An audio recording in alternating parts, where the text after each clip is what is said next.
Taormina, gioiello del Sud.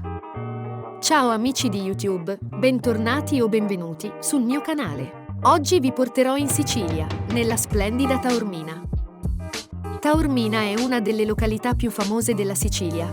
Si trova in provincia di Messina, arroccata su una terrazza naturale affacciata sul Mar Ionio, circa a metà strada tra Messina e Catania, con vista sull'Etna. Qui possiamo vedere il Teatro Antico di Taormina. È il simbolo della città, un teatro greco-romano spettacolare con panorama sul mare e sull'Etna.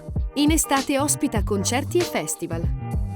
Isola Bella, piccola isola collegata alla spiaggia da una sottile lingua di sabbia. Mare molto limpido, perfetto per bagno, snorkeling e relax. Corso Umberto, la via principale del centro storico, piena di negozi, bar, palazzi storici e scorci panoramici.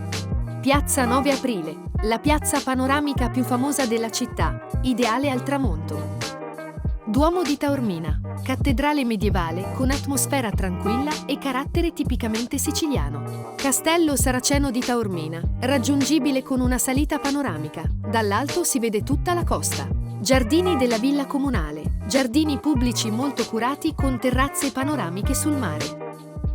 Etna, trekking, funivia e paesaggi vulcanici. Giardini Naxos, località balneare ai piedi di Taormina. Castelmola, piccolo borgo panoramico sopra Taormina.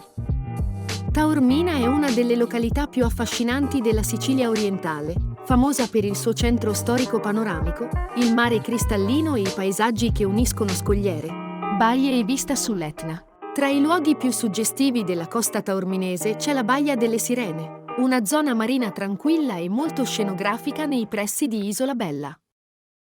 Questa baia è apprezzata per le sue acque limpide, le grotte marine e l'atmosfera rilassata. Da qui partono spesso escursioni in barca verso la Grotta Azzurra e lungo tutta la costa di Mazzarò. È un luogo ideale per fare snorkeling, nuotare o semplicemente godersi il panorama del Mar Ionio.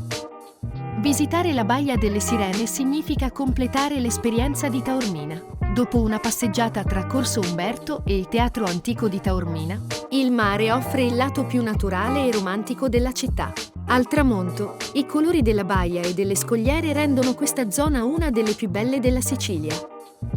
Se il contenuto di questo video ti è piaciuto e ti è stato utile, metti like ed iscriviti al canale per supportarmi. Grazie!